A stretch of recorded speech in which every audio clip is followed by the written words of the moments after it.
Hello and welcome to this edition of Social Security Today. My name's Jeffrey Rodriguez. I'll be your host for today, and I serve as the Public Affairs Specialist here in Orange County for Social Security.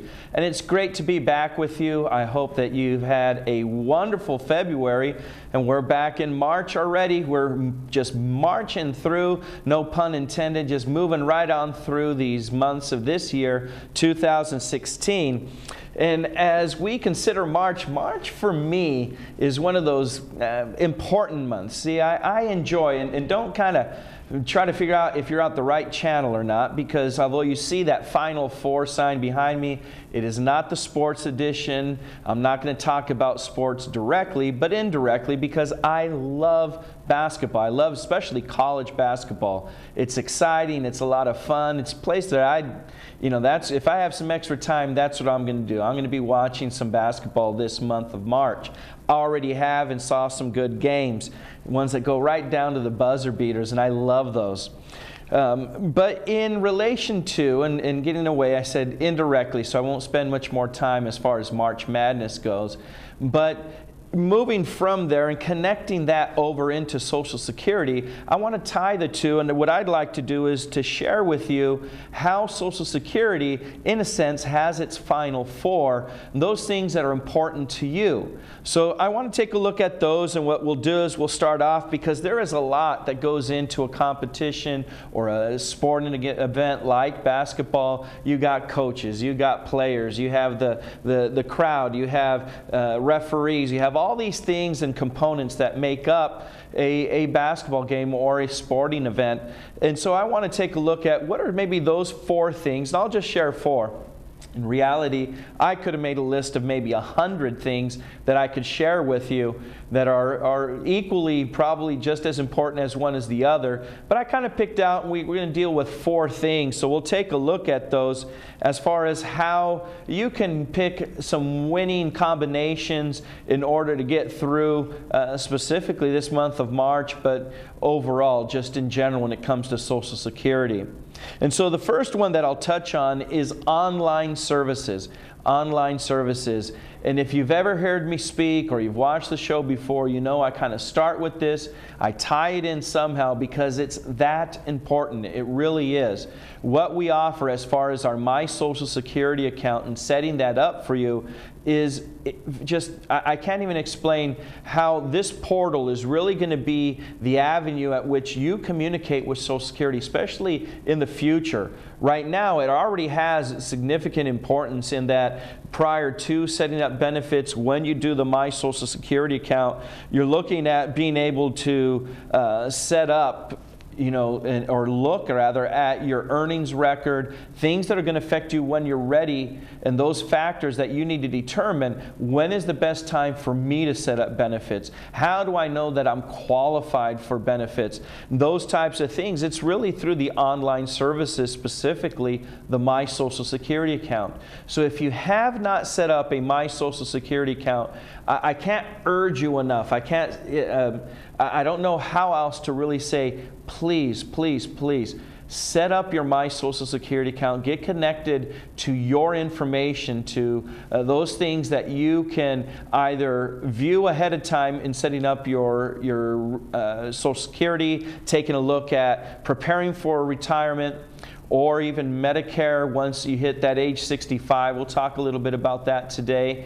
Or whether you're already receiving benefits and you need to take a look at managing some of that information. Maybe you have a change of address or phone number and you want to make sure we have the correct information. You don't even have to contact us. Right there you can do that. Maybe it's, we'll take a look today, some very important things that you can do through the My Social Security account. Again, I urge you to do so. And really, setting up the My Social Security account, if I can make some alliterations and connect the whole Final Four that I started with, it's really as easy as hitting a free throw shot. It's a quick, easy, it'll take you maybe 10 minutes at most, plus or minus, to go through and set up the My Social Security account online. If you're having trouble online, or you have some type of credit agency that protects and monitors, you may not be able to set it up online. So you'll come into the office and we'll give you an activation code, and then you jump right back in. Either way, it's very easy and is very rewarding as far as what you're able to do once you set up that My Social Security account. So I definitely encourage you to do so. After you set it up, as I said, there's some significant things that you can do, and one of those revolves around the 1099, which I'll touch in a bit, but make sure that you have set those up. So secondly, looking at the final four, that was one, is online services. Number two, what I think is avoiding fouls. In a basketball game, you don't want to foul out. You don't want to have penalties and having to play conservatively. You want to be aggressive. You want to make smart and wise choices. So it's stay out of foul trouble. And what am I talking about in regards to Social Security? That has to do with Medicare. So when can you sign up for Medicare? When is the appropriate time for you to sign up for Medicare? There are 3 enrollment periods, 1, 2, and 3 enrollment periods. First is your initial enrollment period. That's age 65. 3 months before, 3 months after age 65 is that initial enrollment period. So if you're already retired, if you're not working, or you don't have coverage through a current employer, or you're not covered under a spouse's employment and have medical coverage through a spouse, then age 65 would be that initial and appropriate time for you to sign up for Medicare. Let me share something that happened recently. I had a person come to me, and they were talking and asking about, Medicare, and they said, well, I'm already 66, or I think they were turning 66 that month or the month following. And they said, when is the appropriate time for me to sign up for Medicare? And I said, oh my goodness, I wish you would have come to me sooner. I said, what's your situation? And when they explained, even more so. That person had stopped work and retired about 3 years prior, and they didn't have coverage through a spouse.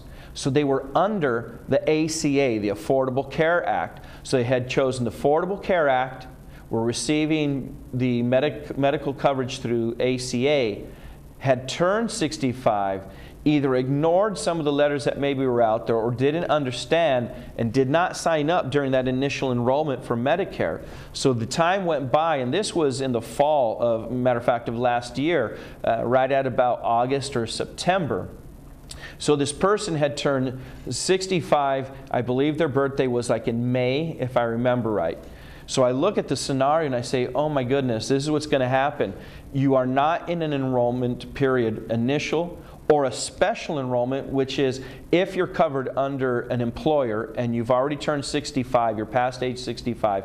But from age 65 on, you've always had coverage through a current employer or through a spouse's current employer. Then you would have a special enrollment. When you terminate that employment, you'd have 8 months in order to file and request the Part B and have no penalties. So either during that initial enrollment, 3 months prior, 3 months after, or a special enrollment 8 months after termination of employment where you had coverage starting from age 65, and that's really the key, couple things. Coverage from age 65 all the way up to whenever that work terminated, and the coverage, the medical coverage, was through that current employer.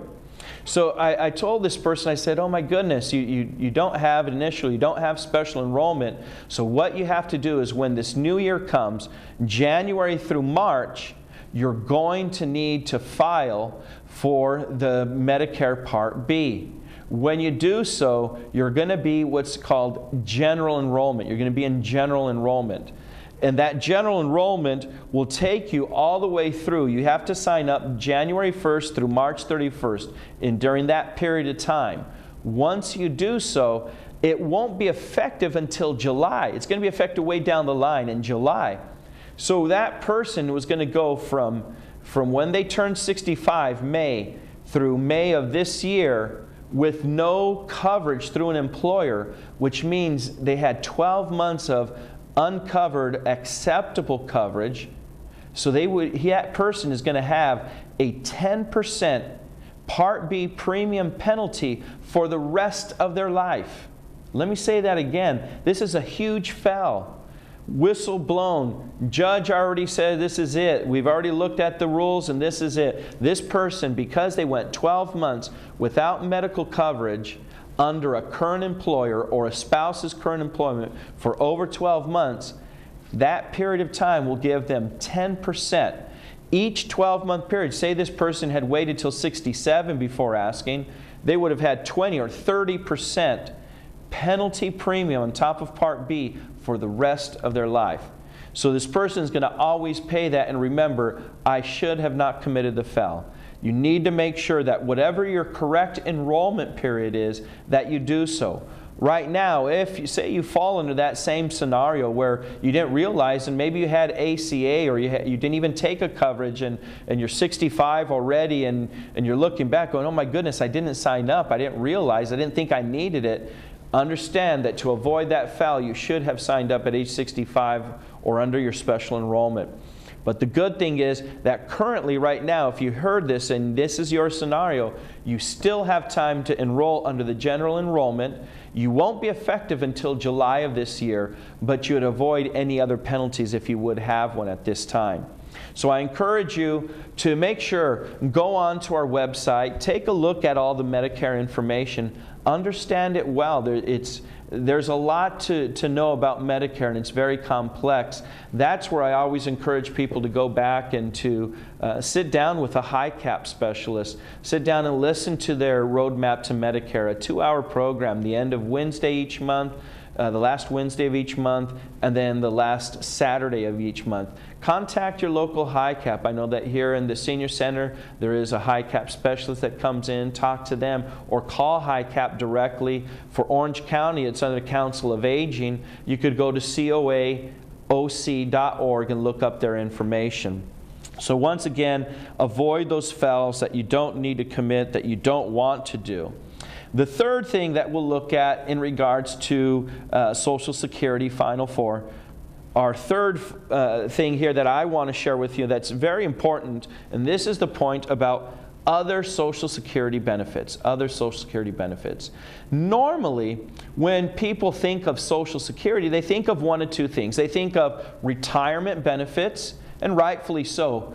About 70% of our 59 million people that receive benefits receive Social Security retirement benefits. So we know that's a bulk of what we pay out. In that, again, 59 million people, 70% that receive benefits are in retirement. But there's these other benefits as well. Maybe you qualify for a disability. Maybe you had a disability that put you out of work early, and you haven't followed up with that to file with Social Security. All you need to have is 5 out of the last 10 years while you were working that you paid into Social Security, then you would potentially be eligible to that disability insurance. Another insurance that you pay into, and these are insurances, these are programs that you're paying into with your Social Security tax.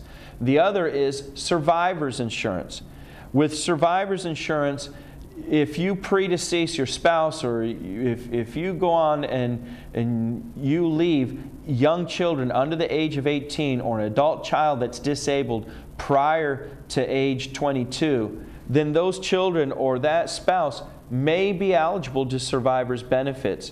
So when you pay in your Social Security tax as you're working and we take out that FICA, don't look at it as, oh my goodness, you know, they're taking all my money. We're setting up an insurance program to make sure that you're covered.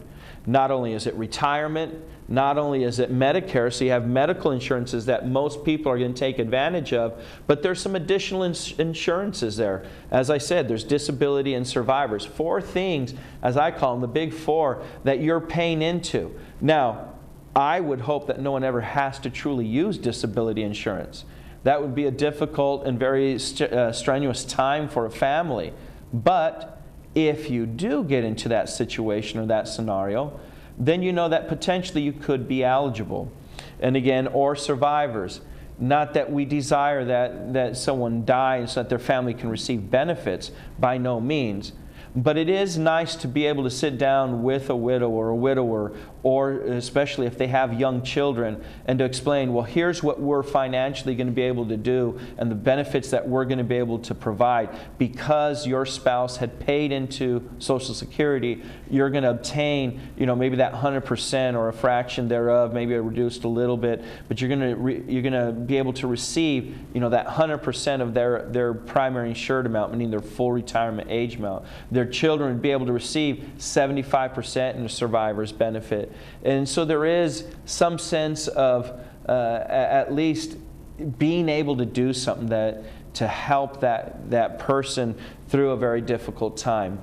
So once again, know that that's a great thing that you're paying into in those insurances that you have there. The fourth and final thing that I want to talk about as we kind of consider again that final four and the alliteration, and I'll close with that, and I'll leave the March Madness to my own personal self to go and watch the games and follow along and fill out my brackets and enjoy that time. But going back to Social Security here, the final thing I want to share with you is the retirement planner. The retirement planner is a section on our website that you could go to, a page that has vast information and help. This is newly updated. We added some new things, as you might have heard. There are some changes in the law due to the Bipartisan Budget Act of 2015 that was signed in November 2nd of last year, have now been implemented. And this would be a point, if you can't really see it too much there, but if you were able to go to that site, go to our retirement planner, go to our website, and if you look up or just put in the search engine retirement planner, this page will come up. It has information regarding those new changes, how they affect, who they're going to affect.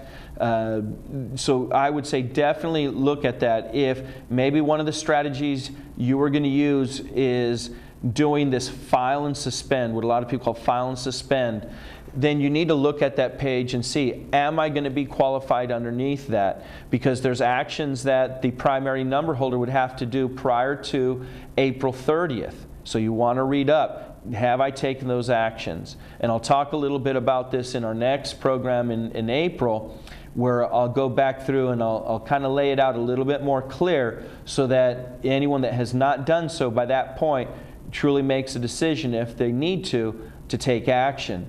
The other side of it is the persons that are filing on that claim, they have to be born by a special date to have access in order to what we call restrict the application, so that they can file on a spouse claim and not take their own claim at age 66 or at full retirement age. Again, next month we'll take a little bit more in-depth, and I'll spend some time and show some information on the slide so that we can understand this more. But I would say right now, go to our retirement planner page, take a look at that information. Not only will it have that updated information and anything that's new, that's where it's going to be. So as you're planning, you really want to visit this page, because as we add any new information or as we add new tools that you can use in order to help you make those decisions, because there are so many factors.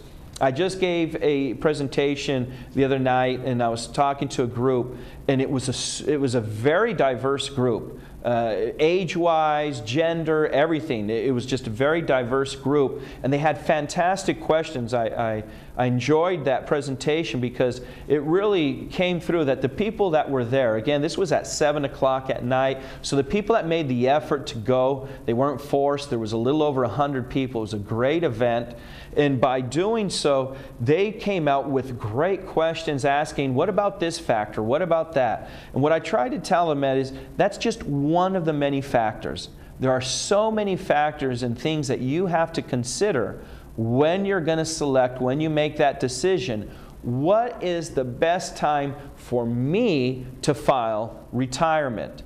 See, you have to consider, what do I want to do with my money? What do I need with my money? How am I going to use it?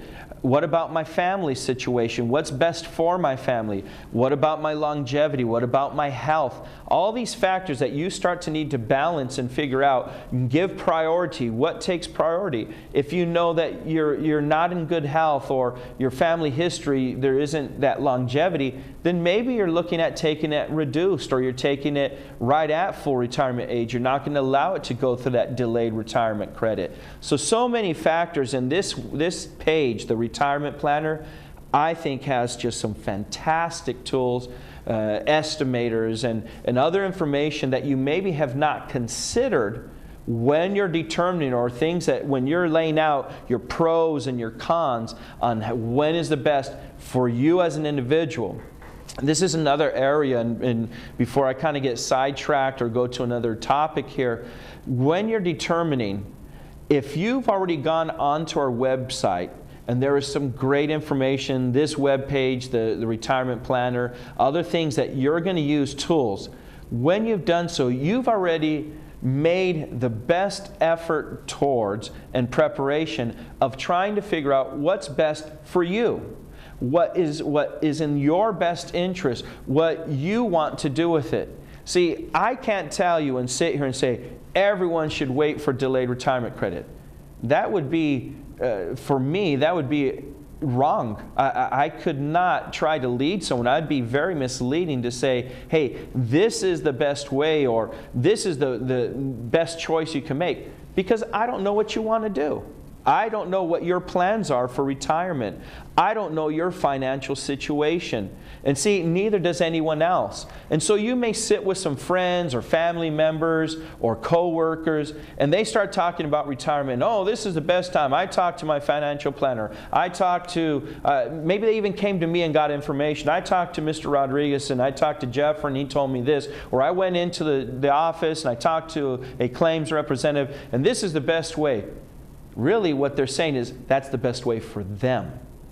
But the question you have to ask is, what is the best for you? What is your best option? And there's a lot of options out there. And again, I'm just trying to provide you with information and tools so that when you make that choice, you can say, I made the best educated, wise choice for me and my family. And once you do so, and you received all the information, and you did your due diligence of looking up and doing all your homework, if you will, then at that point, the only thing you can do is smile and say, thankfully, I've arrived at retirement, and it's time for me to receive my Social Security. And be happy with that. Be secure in your decision. So once you make that confident choice, I would say if you did all those things, you did the right thing. It's the best thing for you. Just be happy and enjoy your retirement. The next subject that I want to go on to, because I can talk all day, literally, I can talk all day about Social Security, and I love it because there's so much information to share, and even this half hour goes for me like just too quick, because then later I'm thinking as I'm driving off or out somewhere else, I'm thinking, oh, I could have shared something else with them. Well, let me share this. Filing taxes just got easier. Now, we're not IRS, but what I can say is that, during tax time, if you need help from the Social Security side to understand what you need to do, what you need to provide, let me share that information with you now. So we know that April's going to come right around the corner. April 15th, deadline, tax time. You may have already done them. You're maybe in the process of doing them. I talked to my mother the other day, matter of fact, yesterday, and she has her appointment. She's going to go in. She was preparing everything to have to take in. And I asked her, I said, do you have your 1099 from Social Security? Yes, I have that. Great. Then we don't need to go online. We don't need to reprint it. But let's say you have all your tax documents and you're going to go to your CPA or tax person preparation, whoever does that for you, or even if you're doing it yourself. If you don't have your 1099, then you're not ready. So let me do this. If you did not receive it, it should have gone out in January. But let's say, or you received it, or it got misplaced, or you just, for some reason, you did not receive it. Very easy to reprint. All you have to do is go online, go to your My Social Security account, and you're going to be able to reprint. There's a section there that you can do to reprint documents or reproduce documents. And that's all you have to do is basically go into that section and reprint them. As easy as that. So make sure you have your 1099. Not only that, know that when it comes to tax time, in regards to Social Security, about roughly, plus or minus, 1/3 of the people that receive benefits are going to have to or will pay some portion of their Social Security in additional tax, about 1/3. So not everybody that receives Social Security has to pay tax. So that's just as far as the taxable side of it. Not only that, you're only required, as far as per IRS, you do not have to pay more than 85% of your Social Security benefits, as far as that's the max that can be taxed in regards to your Social Security. So that's good news. I mean, know those two things as you go through, as you start to take a look at your taxes. But make sure you have your 1099, because that is the form and the document that you will need in order to be able to correctly fulfill or fill out your taxes and complete that. So if you don't have it, go online, create that. If you're having trouble online and you're not able to, then call our 1-800 number, 1-800-772-1213, and you can request anytime in the hours between 7 a.m. and 7 p.m. You can call that number and you can request to have that copy sent out to you. Now, it will be mailed, so you'll have to allow a couple days. Don't call on April 14th requesting that. Do it with time. So make sure you have your 1099 to do your taxes. I want to go on, and if I can show the next slide, if you have questions, and I offered this last time, and I want to spend a little bit more time and make sure that you get this information.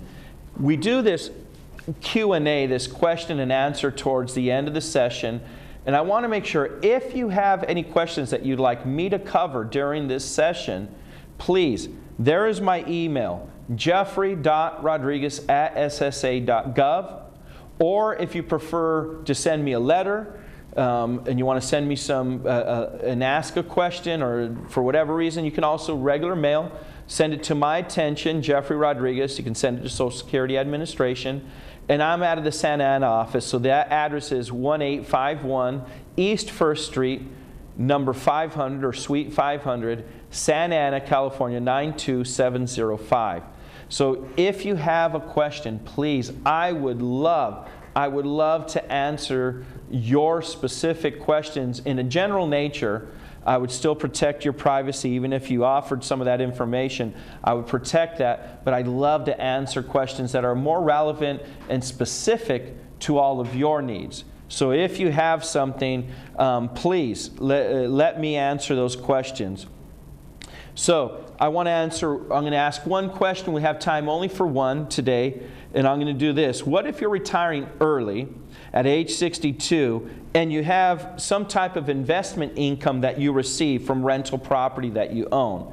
Does that investment income count as earnings? And the simple, quick, easy answer to that is no. We only count earned income. We don't look at investment properties or any other type of investment income that you would receive. We only take a look at wages, earned income, that would count against that maximum $15,720 limit of earned income if you start at a reduced age from 62 to 66. Once you hit 66, you're at your full retirement age. Does not matter. Well, we're out of time today, but I thank you greatly for joining me in this edition. And until the next time, be safe, be thoughtful. God bless America, and especially Laguna Woods Village. Thank you for your time today. See you soon.